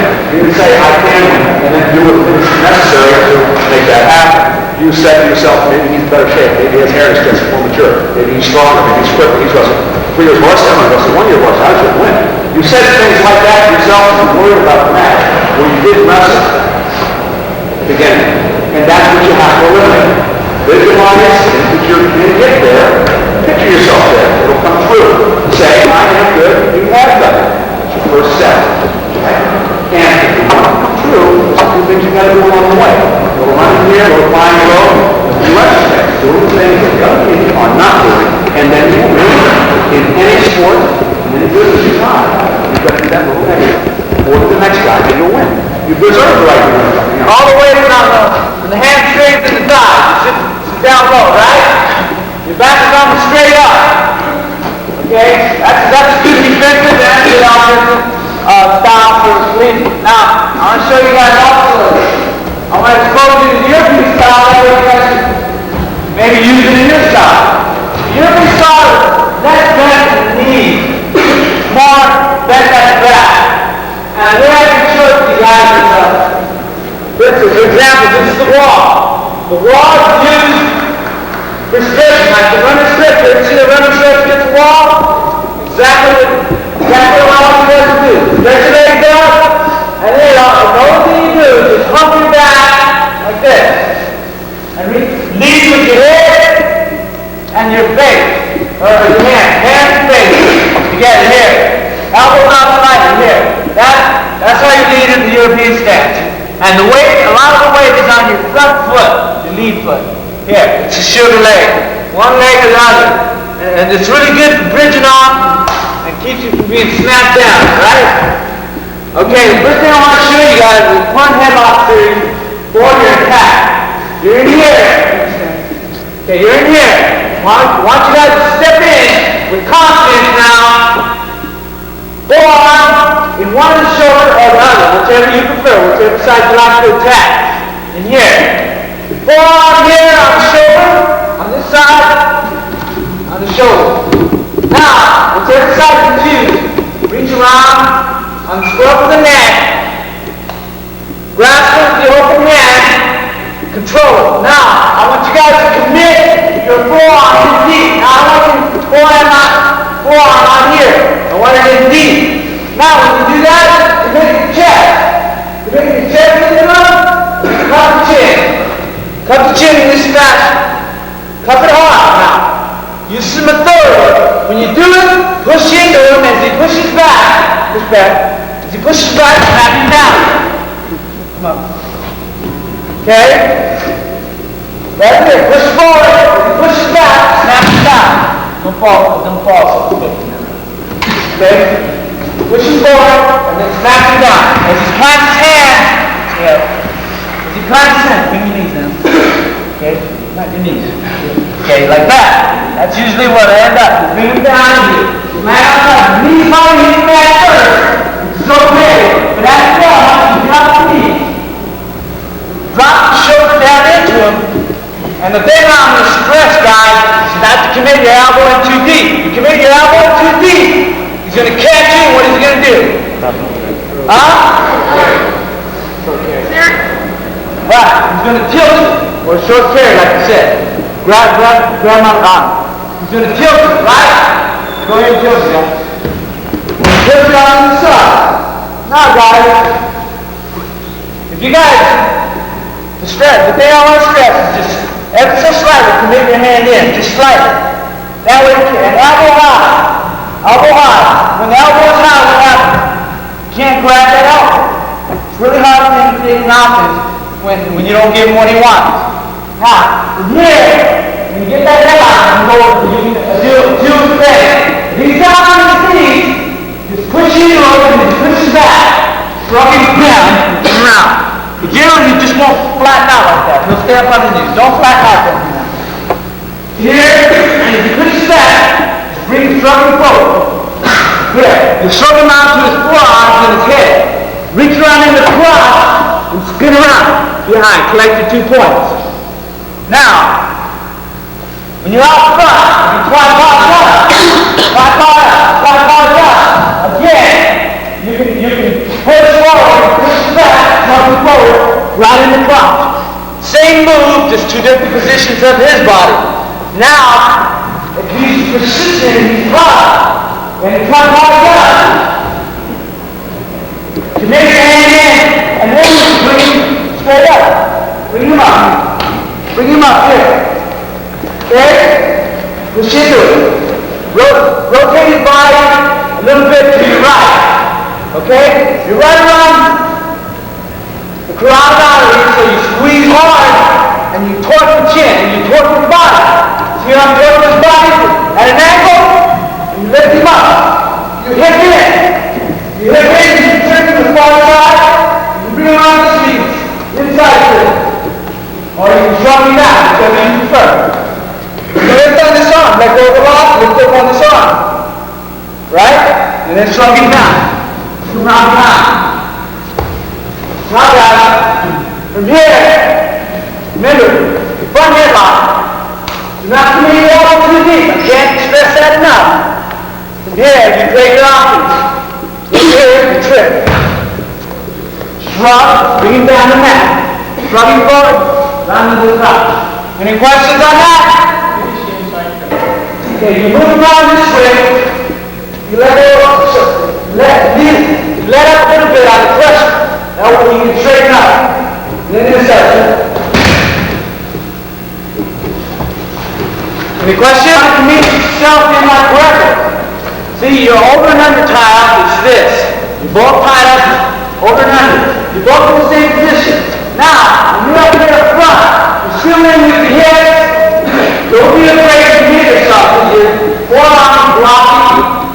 And you're in with your chest. And his head is out. Remember, you've got his head is down, not down low. His head is real low. It's easier to bring him down. Just grab him and bring him down. But if he's up high, you're going to have to commit. The deeper you're in, the more weight you apply to the back of his neck. But if you don't commit yourself, and you try to do it from out here, what's he going to do? He's going to bridge off you, off your shoulders. It's just going to push you back. Just like that. And you won't be able to get anything. You're like this, he pushes off, you have nothing. You commit yourself in deeply, the back of the neck, grab the chin, and you're pushing, and you start pushing back. It's really easy to bring down.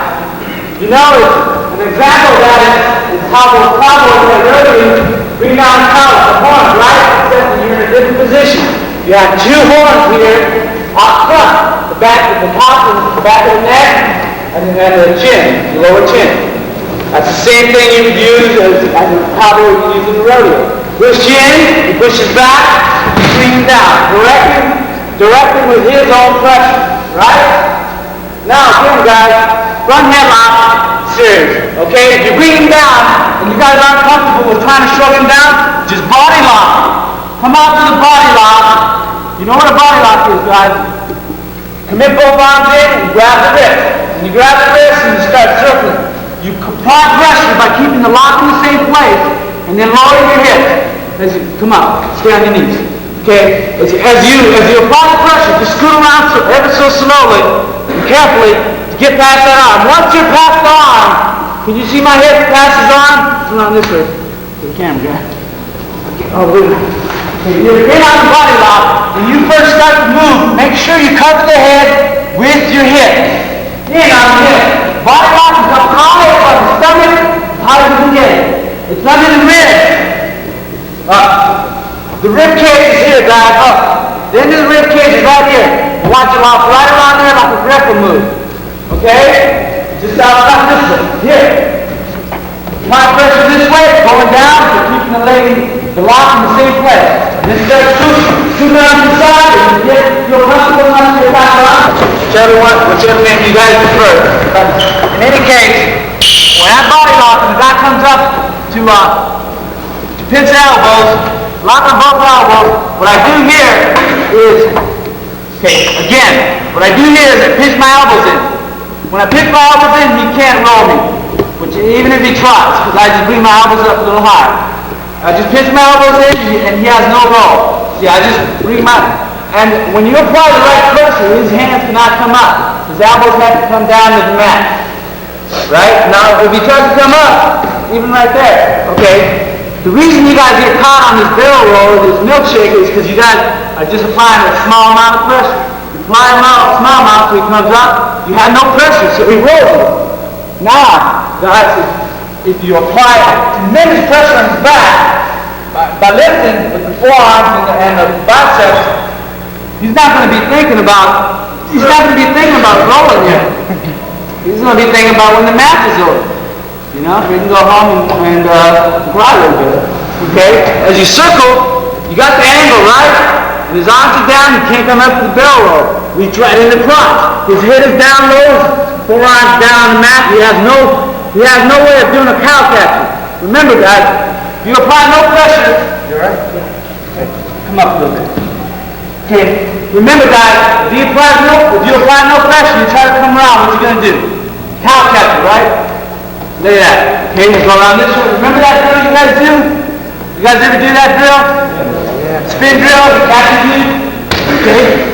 It's because you guys got no pressure. Look at that. Now come up with a cow catch. No cow catch. You know? Because you got his arms down.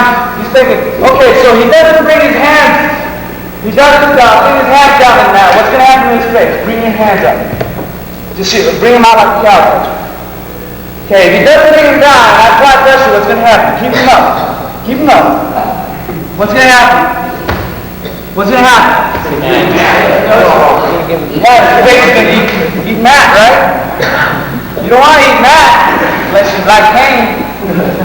Okay, guys?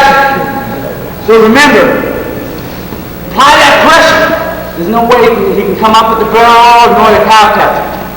Makes it really easy to grab that clutch, just come right around.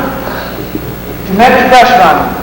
Okay, now guys, we're going to go to some leg defense, and then we go up and down and coordinate. Okay, leg shots. Shoots a leg single.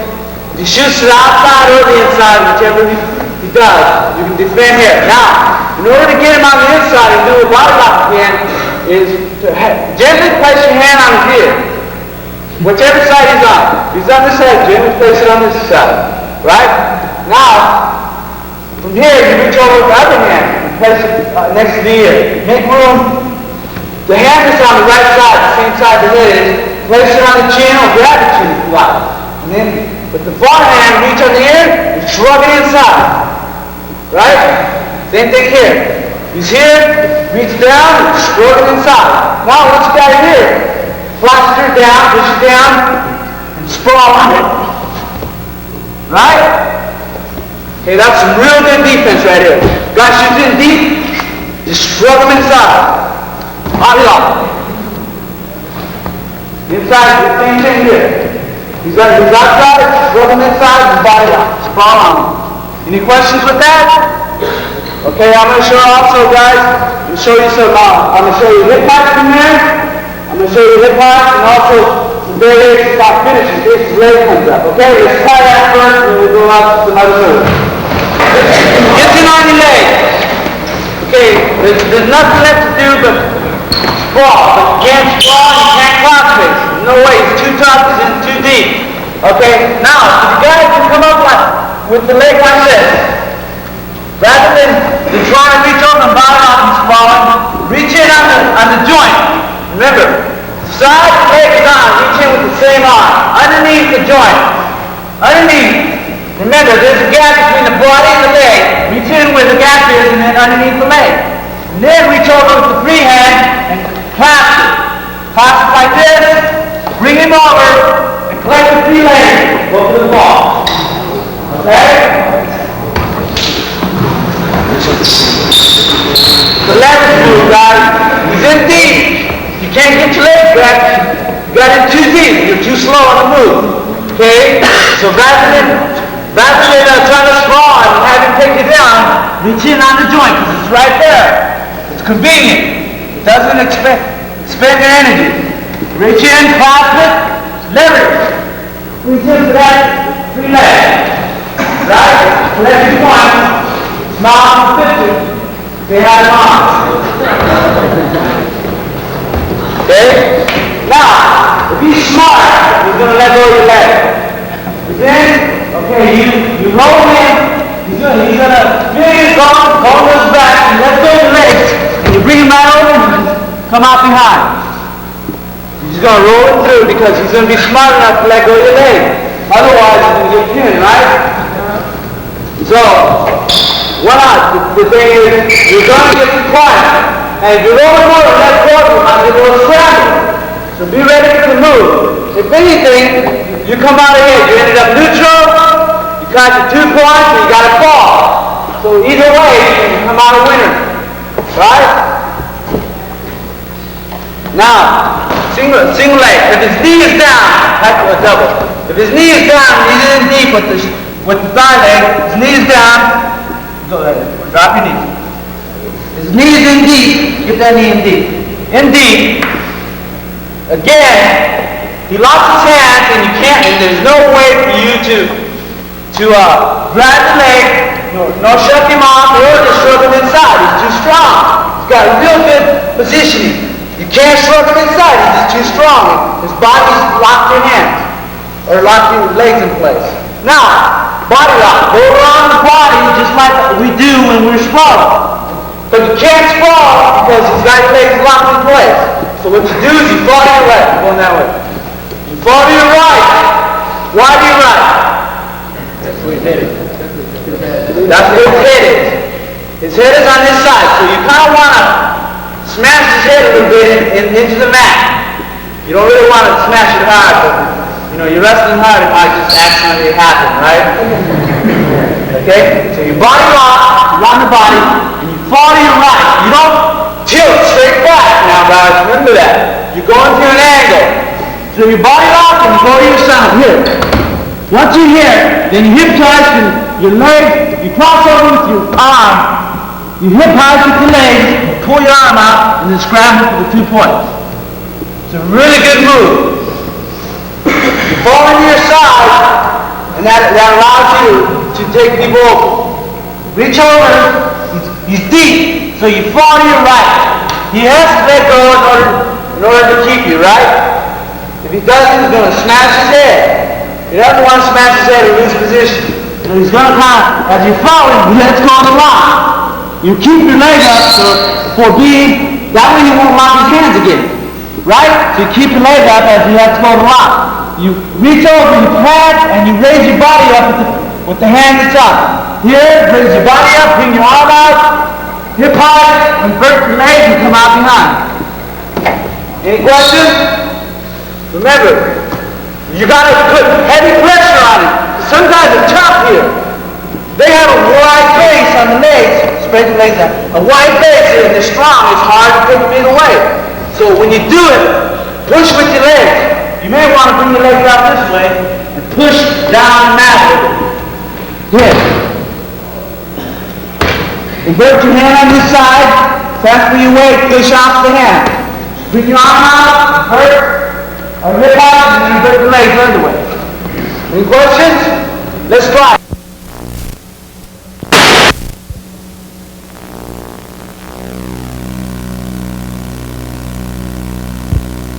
There's no way you can get around. It's hard. It's strong. No way. Now, guys, remember that one of the key points is keep your knee off the mat. Keep your knee off the mat and pressure upward. Now, when you reach with the hands down in the wrist and pull up, that puts a lot of pressure on you. You still hang on your leg. He's tough. You still hang on, man, give you everything you want. You got a good man shoulder, right? So now you're falling down. But keep pedaling backwards until you're at an angle perpendicular to them, and then convert the hips.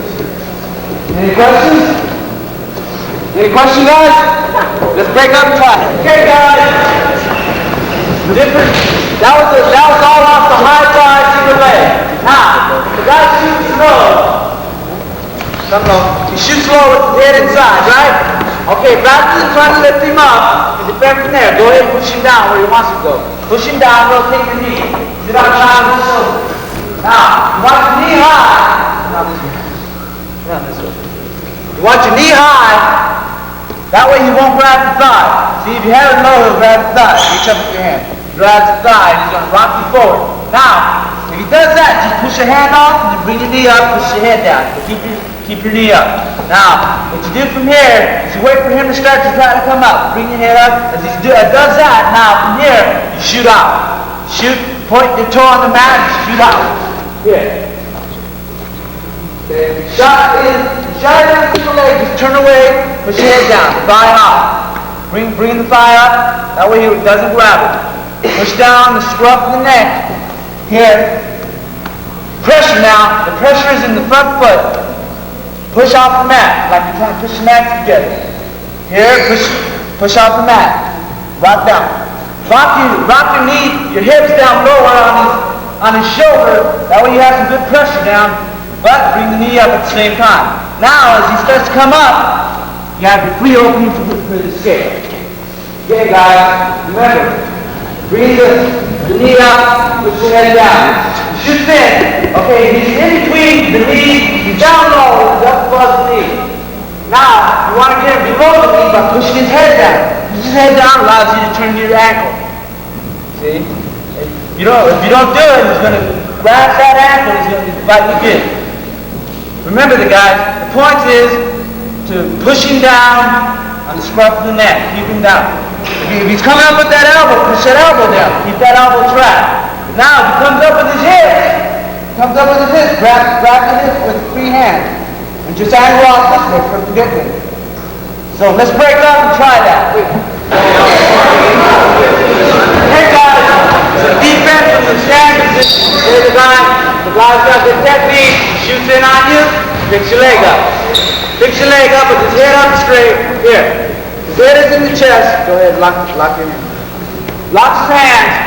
Okay? In order for you to escape from this, you got a lot of options. And I want you guys to know that you guys should not fear being in this position. You guys should get comfortable. Practice it even while you guys are at your hour practice. Okay? Now, the same thing can apply to this move. Reach up for the scruff of the neck. Grab the chin. Same thing, just like I was using earlier for the front shove, for the front head snap down.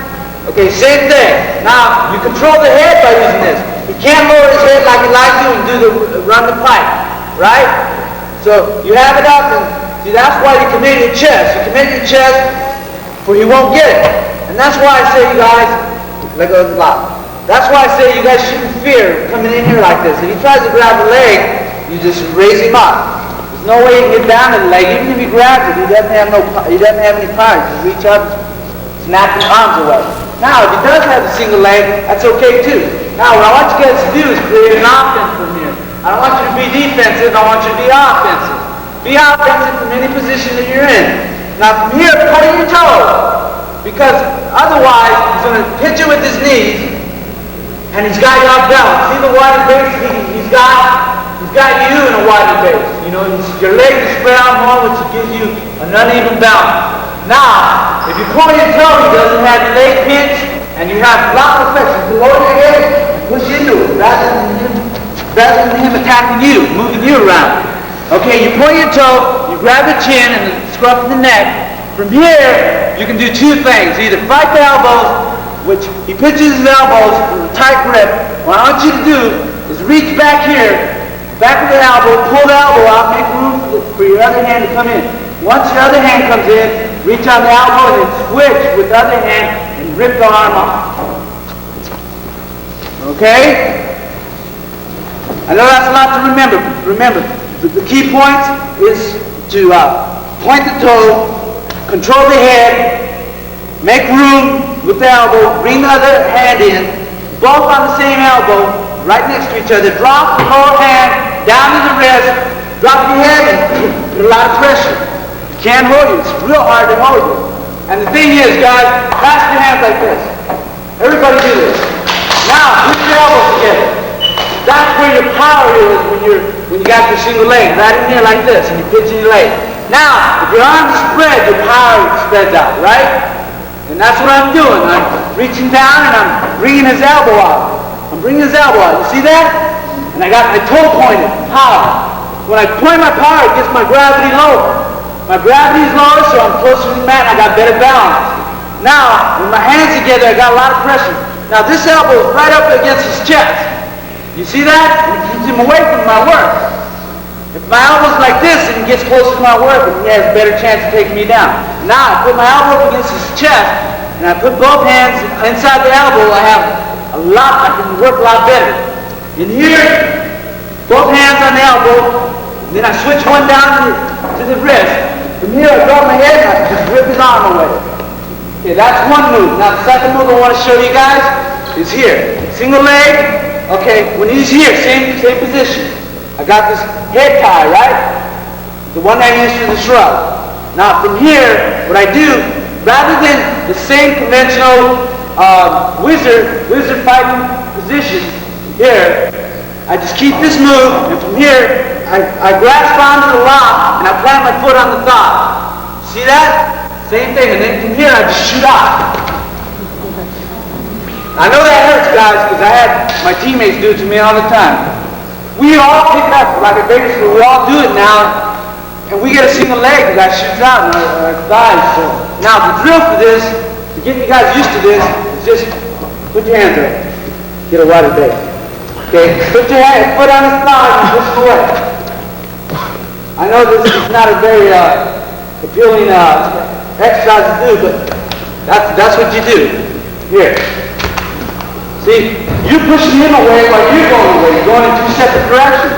Here. See, it's not a whole lot of fun. Would you like somebody doing that to you all day? It's not a lot of fun, guys. Okay, but it works. It works real well. You got the wrist, you got the head, push away. You know, this is great at the state tournament. Freestyle state tournament, right? High school team. The match is 4-3, right? Down to the last 15, 20 seconds. The guy has a single leg. Okay? He's looking at the camera and coach.